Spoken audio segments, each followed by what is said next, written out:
Assalamualaikum warahmatullahi wabarakatuh. Sobat matematika, pada kesempatan kali ini saya akan membahas mengenai penyelesaian program linear dengan grafik. Saya langsung pada soal, karena pada kali ini kita hanya membahas suatu penyelesaian program linear dengan grafik. Oke, di sini saya berikan contoh soal dari soal latihan buku riset operasi dalam pendekatan algoritmis edisi 2 karya Jong Jek Siang, halaman 40. Di situ pada nomor 2 diminta untuk maksimumkan fx1 x2 sama dengan x1 tambah x2. Nah, ini tidak lain adalah fungsi tujuan atau fungsi sasaran, sedangkan fungsi kendalanya adalah x1 plus x2 lebih besar sama dengan 1, 5x1 tambah 10 x2 kurang dari sama dengan 50, x2 kurang dari sama dengan 4, dan x1 x2 lebih besar sama dengan 0. Oke, dari soal ini kita perhatikan bahwa di sini ada dua variabel dan 3 persamaan, ya. Oke, untuk mengerjakan soal ini atau untuk menyelesaikan soal ini, jadi langkah pertama itu kita ubah dulu fungsi kendala ini ke dalam bentuk persamaan agar kita memperoleh suatu persamaan garis. Nanti dari persamaan garis itu kemudian kita akan kembali ke fungsi kendalanya dengan membagi kuadran fungsi dari persamaan tadi menjadi 2, ya, atau lebih besar atau lebih kecil. Oke, kita langsung pada penyelesaian. Oke, langkah penyelesaian kita buat dulu menjadi persamaan dari 3 per 3 samaan ini. Ada 3 per 3 samaan, ya, kita buat menjadi persamaan. Oke, persamaan pertama kita ambil dari per 3 samaan pertama, yaitu x1 tambah x2 lebih besar sama dengan 1, ya. Kita ubah menjadi persamaan yaitu x1 tambah x2 sama dengan 1. Oke, untuk menggambarkan ini dalam suatu koordinat kartesius, maka kita harus mencari titik-titik potong terhadap garis ini, ya. Oke, jadi langkahnya pertama kita cari titik potong dulu terhadap sumbu x1, di mana x2 sama dengan 0, ya, sehingga bisa kita tuliskan x1 tambah 0 sama dengan 1, ya. Tinggal dimasukkan nilai x2 nya sama dengan 0 pada persamaan x1 tambah x2 sama dengan 1. Nah, sehingga kita peroleh x1 sama dengan 1. Nah, jadi titik potong pada sumbu x1 adalah 1,0. Oke, dengan cara yang sama kita cari lagi titik potong pada sumbu x2, di mana x1 nya sama dengan 0. Dituliskan 0 tambah x2 sama dengan 1, x2 sama dengan 1. Nah, dengan demikian berarti titik potongnya untuk pada sumbu x2 adalah 0,1. Nah, dari titik-titik ini kemudian bisa kita gambarkan pada koordinat kartesius dengan menuliskan titik-titik 1,0 dan 0,1 pada koordinat kartesius. Gambarnya seperti berikut, ya. Di situ kita tinggal tuliskan titik 1,0 dan titik 0,1, kemudian kita hubungkan garisnya, ya. Hubungan garisnya, kemudian bisa kita notasikan atau simbolkan untuk titik 1,0 sama dengan A dan titik B 0,1. Untuk penyimbolannya terserah sobat matematika sekalian, menggunakan simbol yang lain boleh. Ini untuk garis x1 tambah x2 sama dengan 1, ya. Oke, selanjutnya kita langkah pada fungsi kendala kedua, di mana fungsi kendala kedua yaitu 5x1 tambah 10x2 lebih kecil dari 50, sehingga persamaannya bisa dituliskan 5x1 tambah 10x2 sama dengan 50. Dengan cara yang sama, untuk mencari titik-titiknya kita bisa gunakan titik potong terhadap sumbu x1 dan x2, ya. Oke, untuk titik potong pada sumbu x1, x2 nya sama dengan 0. Dengan cara yang sama kita akan peroleh titik potong pada sumbu x1 adalah 10,0 dan titik potong pada sumbu x2 adalah 0,5. Oke, kemudian titik-titik ini kita tuliskan kembali atau kita gambarkan kembali pada koordinat kartesius.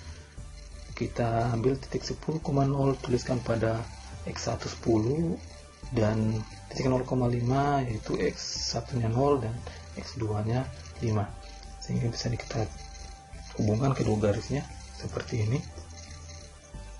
Nah, setelah kita hubungkan garisnya, kemudian kita tuliskan kembali pada garis itu untuk menyatakan garis 5x1 tambah 10x2 sama dengan 50.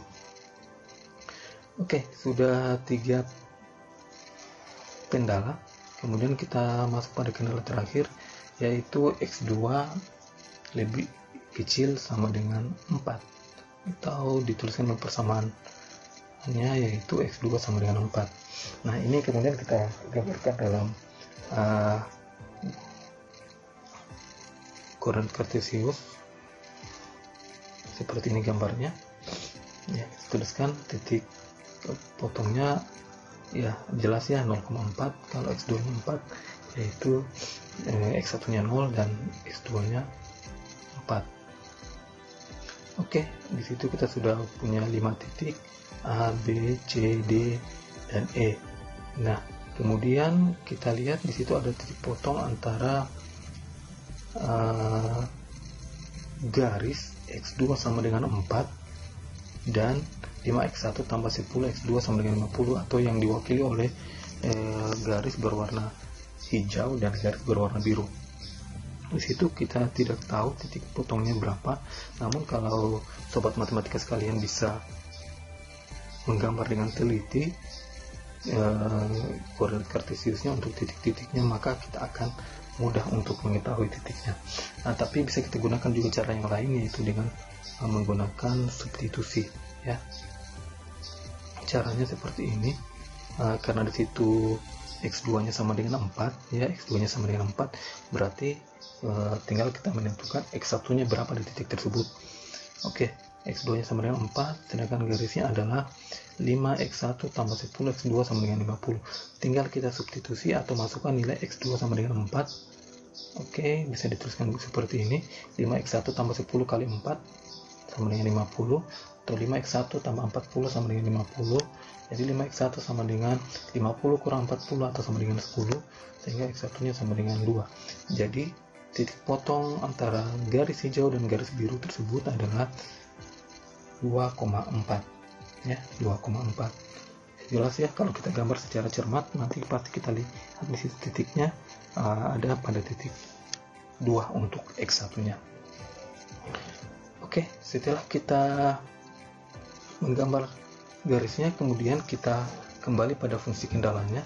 Yang pertama, untuk kendala pertama x1 tambah x2 tadi menggunakan pertidaksamaan lebih dari itu berarti kita ambil daerah di atas ya, daerah di atas garis merah, karena tadi untuk kendala pertama kita simbolkan dengan garis merah, itu ada di atas. Untuk mengujinya bisa kita ambil titik uji sebarang, misalnya kita ambil titik 2,2. Titik 2,2 itu ada di atas ya, sedangkan titik di bawah garis merah itu ada titik 0,0. Oke, kita ambil titik di atas yaitu 2,2. Nah, 2,2 ini kalau kita masukkan pada persamaan x1 tambah x2 sama dengan 1 ya, lebih besar sama dengan 1, maka kita peroleh 2 tambah 2 sama dengan 4 lebih besar dari 1. Nah, benar ya. Oke, berarti daerah arsirannya ada di atas. Itu kalau kita mau menguji, tapi kalau tidak langsung kita nyatakan saja karena dia lebih besar berarti ada pada arsiran di atas ya. Kita tinggal mengarsirnya. Oke, kita arsir. Nah, seperti ini. Saya arsir pakai garis merah, anggap saja itu sebuah garis ya. Saya arsir pakai garis merah. Kemudian untuk persamaan kedua, pertidaksamaan kedua, 5x1 tambah 10x2 tadi pertidaksamaannya lebih kecil ya, lebih kecil, dan saya simbolkan di sini tadi dengan garis biru ya. Lebih kecil berarti berada di bawah ya, bawah garis. Nah, di bawah garis kemudian kita arsir. Nah, kita arsir seperti ini, maka di situ ada arsiran yang beririsan ya. Dan kemudian yang ketiga ada pertidaksamaan X2 lebih kecil sama dengan 4. Nah, berarti lebih kecil seperti saya katakan tadi ada di bawah arsiran, di bawah garis, dan kita arsir. Nah, kalau kita arsir seperti ini hasilnya, ya, seperti ini hasilnya. Nah, setelah kita arsir, perhatikan bahwa ada beberapa daerah yang memiliki daerah persekutuan atau daerah arsiran yang beririsan, ya. Di situ untuk daerah yang berwarna biru itu beririsan 2 kali, yaitu untuk garis hijau dan garis biru, ya, daerah yang daerah garis hijau dan garis biru, atau pertidaksamaan 5x1 tambah 10x2 lebih kecil dari 50 dan x2 lebih kecil dari 4. Itu titik yang beririsan pada daerah warna biru. Sedangkan daerah yang berwarna ungu itu juga merupakan daerah yang beririsan sebanyak 2 kali, yaitu antara pertidaksamaan X1 tambah X2 lebih besar sama dengan 1 dan 5x1 tambah 10x2 lebih kecil sama dengan 50. Nah, sedangkan yang berwarna hijau ini merupakan daerah irisan dari ketiga pertidaksamaan, ya, sehingga daerah yang berwarna hijau ini adalah daerah visible atau daerah layak yang memenuhi untuk ketiga kendala tersebut, ya.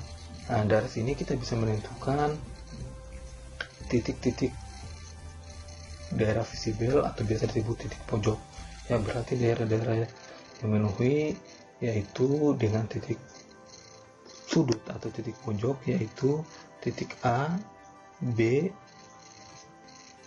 C, E, dan F, ya. E dan F itu adalah titik sudut dari daerah visiblenya. Nah, kemudian titik-titik tersebut kita tinggal masukkan nilainya pada fungsi sasaran, ya. Kita bisa buat tabel seperti ini. Titik sudut dari visiblenya, di mana fungsi sasarannya tadi X1 tambah X2, ya. Untuk A 1,0 berarti fx-nya adalah 1 tambah 0 sama dengan 1, ya. Untuk titik B juga 1, titik C 10 tambah 0 sama dengan 10, titik E 4, titik F 2 tambah 4 sama dengan 0. Nah, ingat kembali tadi soalnya diminta untuk menentukan maksimum dari fungsi. Nah, dengan demikian kalau kita lihat titik-titik sudut daerah visible yang maksimum pada fungsi ini adalah 10, ya, adalah 10. Dengan demikian kita bisa simpulkan, jadi nilai maksimum dari fx sama dengan x1 tambah x2 adalah 10, ya. Oke, saya kira cukup untuk contoh yang saya berikan, ya. Sekedar mengingatkan kembali bahwa untuk menentukan daerah pertidaksamaan yang menggunakan pertidaksamaan lebih besar atau lebih kecil, kalau untuk menggunakan pertidaksamaan lebih besar berarti dia berada di atas garis, sedangkan untuk pertidaksamaan lebih kecil atau kurang dari, dia berada di bawah garis. Dan bisa kita mengujinya dengan menggunakan atau mengambil sebarang titik, kemudian kita masukkan titik tersebut pada pertidaksamaan. Jika pertidaksamaannya terpenuhi untuk titik tersebut, maka daerah tersebut adalah daerah visiblenya, dan jika titik tersebut tidak memenuhi, maka daerah tersebut bukan daerah visiblenya. Oke, saya pikir demikian yang bisa saya sampaikan. Terima kasih dan tetap semangat untuk belajar matematika. Terima kasih.